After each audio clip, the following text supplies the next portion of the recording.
जय श्री कृष्णा दोस्तों।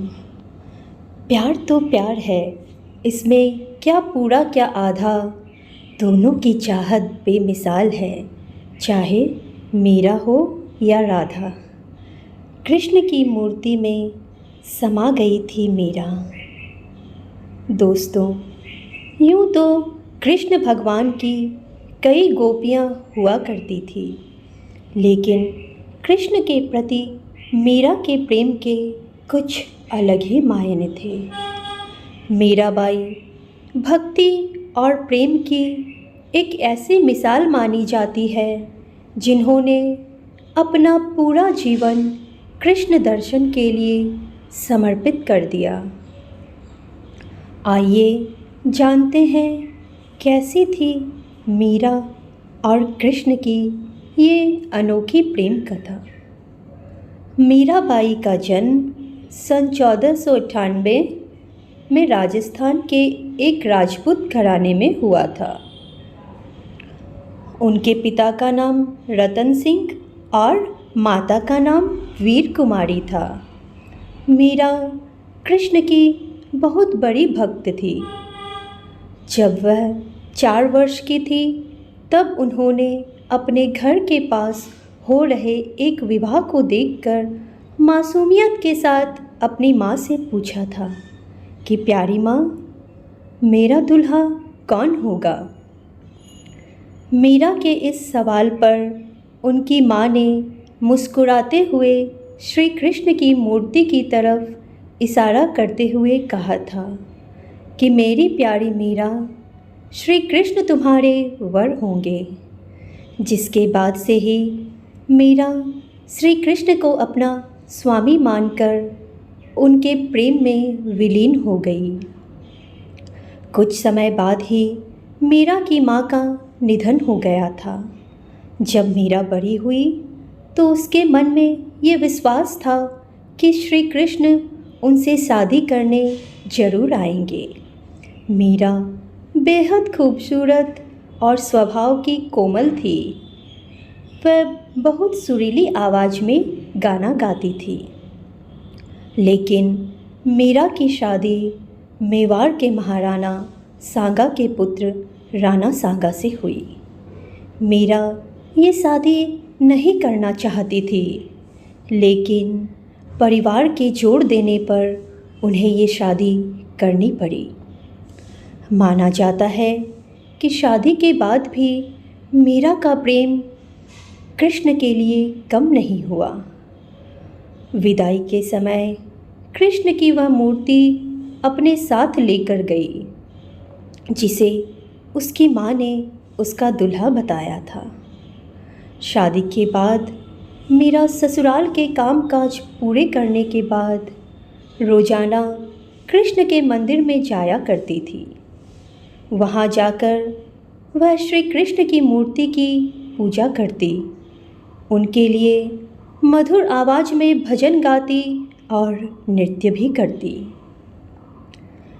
मीरा का कृष्ण के लिए प्रेम उनकी ससुराल वालों को बिल्कुल पसंद नहीं था। उनकी सास ने उन्हें दुर्गा माँ की आराधना करने पर जोर दिया, क्योंकि उनके ससुराल वाले दुर्गा देवी में बेहद विश्वास रखते थे। लेकिन ससुराल वालों के श्री कृष्ण की आराधना से रोकने पर मीरा ने साफ कह दिया कि मैं पहले ही अपना जीवन कृष्ण के नाम कर चुकी हूँ। इसके बाद मीरा की ननंद उदाबाई ने उन्हें बदनाम करने की भी कोशिश की। उदाबाई ने अपने भाई राणा से कहा कि मीरा का किसी के साथ प्रेम का संबंध है और उसने मीरा को उस व्यक्ति के साथ देखा है। ये सुनकर राणा बेहद क्रोधित हुए और आधी रात बहन उदाबाई के साथ मंदिर जा पहुँचे। मंदिर पहुंचकर उन्होंने मीरा को कृष्ण की मूर्ति के साथ अकेले ही बात करते हुए देखा।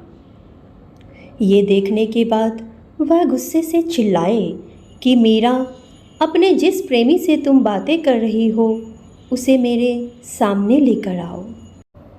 इसके जवाब में मीरा ने कृष्ण की मूर्ति की ओर इशारा कर कहती है कि ये मेरे स्वामी हैं, इनसे मेरा विवाह हो गया है।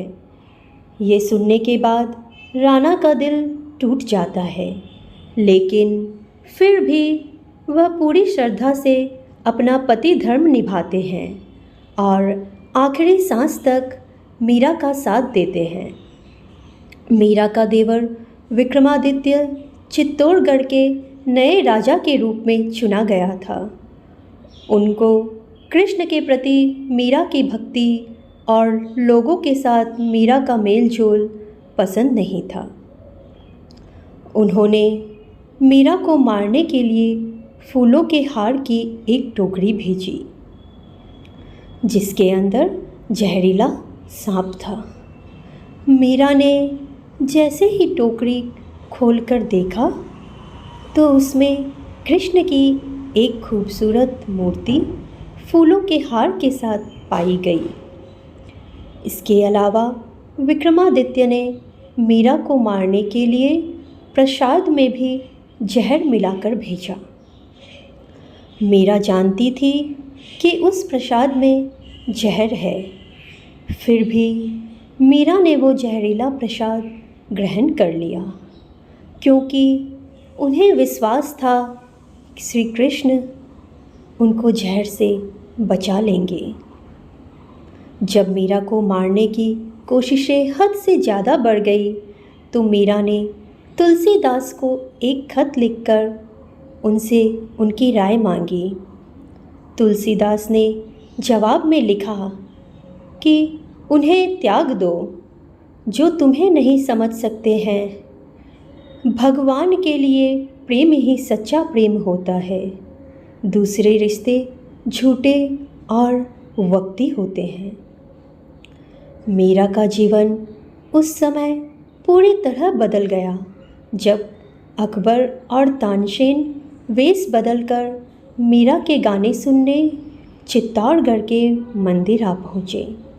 उन्होंने मीरा के पवित्र चरण छूकर कीमती जवाहरात की माला कृष्ण की मूर्ति के आगे रख दी।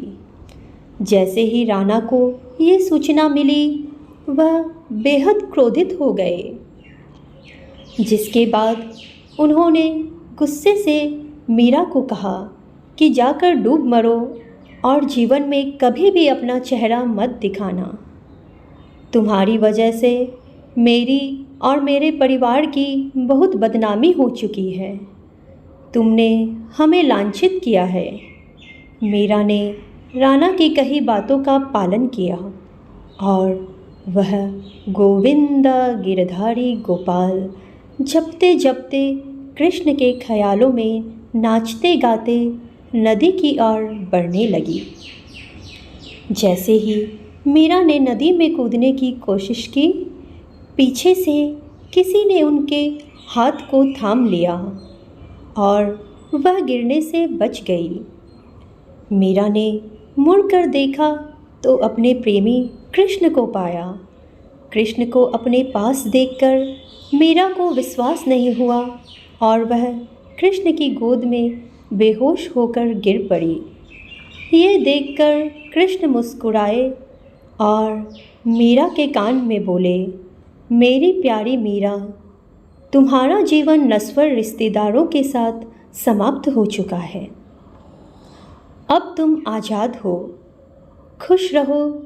तुम मेरी हो और हमेशा मेरी ही रहोगी।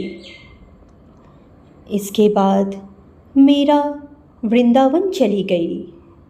मीरा के वृंदावन चले जाने पर राणा वृंदावन आकर मीरा से माफ़ी मांगते हैं और अपने साथ चलने को कहते हैं, लेकिन मीरा साथ चलने से इनकार कर कहती है कि मेरा जीवन कृष्ण के साथ जुड़ा है। ये सुनने के बाद पहली बार राणा कृष्ण के प्रति मीरा के प्रेम की भावना को समझते हैं और वृंदावन से लौट जाते हैं। लेकिन कुछ समय बाद मीरा भी मेवाड़ लौट जाती है और अपने पति राणा से विनती करती है कि वह उन्हें कृष्ण के मंदिर में रहने की अनुमति दे।